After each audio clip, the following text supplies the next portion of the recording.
So we've just been through this 2-year ordeal with Russiagate. It's in a new phase now with Robert Mueller rejecting the outcome that so many were expecting, that there would be a Trump-Russia conspiracy.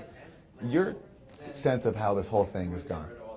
What's interesting is that in the aftermath of the Mueller thunderbolt of no proof of collusion, there were articles about how people are disappointed about this finding. Now, disappointment means that you were expecting something, you wanted something to happen, and it didn't happen. So that means that some people wanted Mueller to find evidence of collusion, which means that emotionally they were invested in it. It wasn't just that they wanted to know the truth, they actually wanted the truth to look a certain way.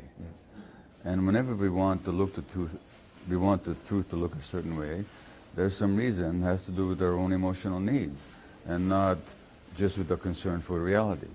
And in politics in general, although we think that people make decisions on intellectual grounds based on facts and beliefs, very often actually people's dynamics are driven by emotional forces that they're not even aware of in themselves. And I really, as I observed this whole Russiagate phenomenon from the beginning, it really seemed to me that there was a lot of emotionality in it that had little to do with the actual facts of the case. There's no question that for a lot of people in this country, the election of Trump was a traumatic event. Now, when a trauma reaction happens, which is to say you're hurt and you're pained and you're confused and you're scared and you're bewildered, there's basically two things you can do about it. One is you can own that I'm pained and I'm hurt, I'm bewildered, and I'm really scared, and then try and look at what happened to bring me to that situation. Or you can, instead of dealing with those emotions, come up with some kind of explanation that makes you feel better about them. So that I've got this pain, I got this bewilderment, I got this fear, so that rather than looking at what does it say about American society that a man like this could even run for office, let alone well elected? What does it say about American society that so many people are actually enrolled in believing that this man could be any kind of a savior? What does that say about the divisions and the conflicts and the contradictions and the genuine problems in this culture? And how do we address those issues? You can look at that, or you can say there must be a devil somehow behind all this, and that devil is a foreign power, and his name is Putin, and his country is Russia. Now you've got a simple explanation that doesn't invite you or necessitate that you explore your own pain and your own fear and your own trauma. So I really believe that really this Russiagate narrative was, on the part of a lot of people, a sign of genuine upset, as something genuinely upsetting. But rather than dealing with the upset, it was an easier way to, in a sense, draw off the energy of it into some kind of a believable and comforting narrative. It's much more comforting to believe that some enemy is doing this to us than to look at what does it say about us as a society. I mean, there was a massive denial of the actual dynamics in American society that led to the election of this traumatized and traumatizing individual as president, number one. Because you think Donald Trump himself is traumatized? Oh, Donald Trump is a clearest example of a traumatized politician one can ever see. He's in denial of reality all the time. He is self-aggrandizing. His fundamental self-concept is that of a nobody. So he has to make himself huge and big all the time and keep proving to the world how powerful and smart, you know, what kind of degrees he's got and how smart he is. And all. It's a compensation for a terrible self-image. He can't pay attention to anything, which means that his brain is too scattered because it was too painful for him to pay attention. What does this all come down to? The childhood that we know that he had in the home of a dictatorial, child-disparaging father, and a very weak... Fred Trump, his father, yeah. Who demeaned his children mercilessly. One of Trump's brothers dragged himself to death, and Trump compensates for all that by trying to make himself as big and powerful and successful as possible. I mean, it's a clear trauma example. I'm not saying this to invite sympathy for Trump's politics. I'm just describing that that's who the man is. And the fact that such a traumatized individual can be elected to the position of what they call the most powerful person in the world speaks to a traumatized society. And like individuals can be in denial, a society can be in denial. So this society is deeply in denial about its own trauma, and particularly, in this case, about the trauma of that election. So one way to deal with trauma is denial of it. The other way is to project onto other people things you don't like about yourself.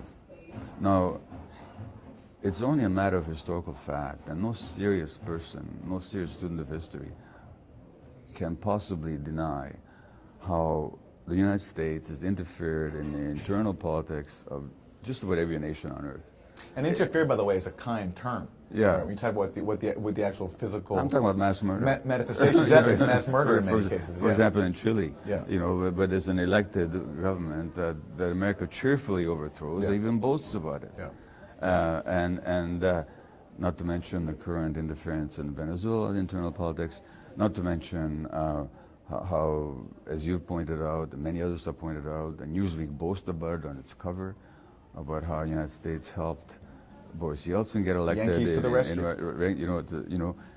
So even if it's true what the Russians have, even if it's the worst thing that's alleged about the Russians is true, it's not even one minuscule proportion of what America has publicly acknowledged it has done all around the world. And so this rage that we project then, and this bad guy image that we project onto the Russians, it's simply a mirror, a very inadequate mirror, of what America publicly and openly and repeatedly does all around the world. Now, you may think that's a good thing to do. I'm not arguing about that. I'm not arguing politics. All I'm saying is projection is when we project onto somebody else the things that we do ourselves.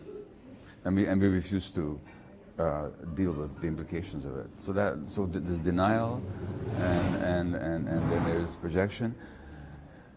And then there's just something in people, and I can tell you that in relationships, it's always easier to see ourselves as the victims than as the perpetrators. So there's something comforting about seeing oneself as the victim of somebody else. Nobody likes to be a victim, but people like to see themselves as victims because it means they don't have to take responsibility for what we do ourselves. I can relate to that too. Yeah, I'm just at the effect of somebody else. Yeah.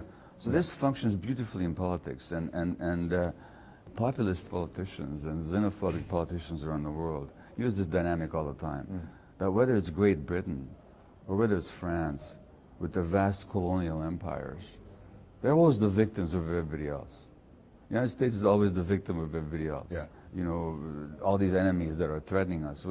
It's the most powerful nation on earth, a nation that could single-handedly destroy the earth 1 billion times over with the weapons at its disposal, and it's always the victim, you know.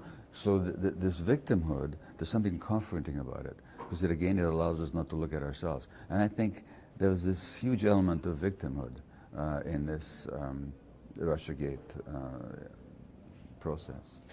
You have a line that you often say in your speeches about being disillusioned. Yeah.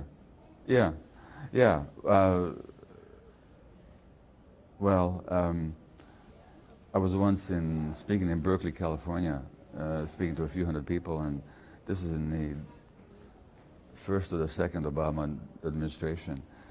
And First, second term of the Obama administration. Yeah. And it was a mixed race audience, a lot of black people there, a lot of white people, you know. And I asked people, how many people here have been disillusioned so far by Barack Obama? And a third to half of people put their hands up. Hundreds of people put their hands up. And I said, would you rather be illusioned or disillusioned? Would you rather believe in something that's false, which means to have an illusion? Would you rather be disillusioned? In other words, to see the truth. Yeah. And I'm saying that we should be glad to be disillusioned.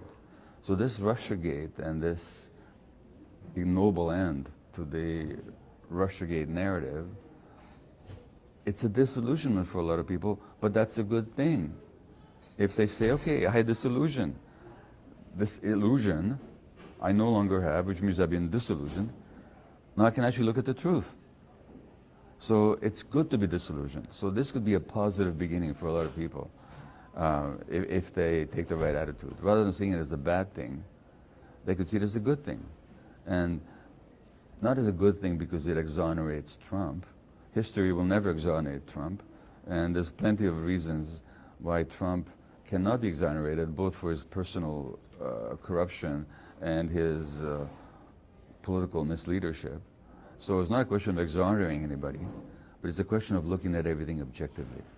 Let's really look at what's really going on. Let's be glad that we've been disillusioned. Now it's an opportunity to become objective and really effective.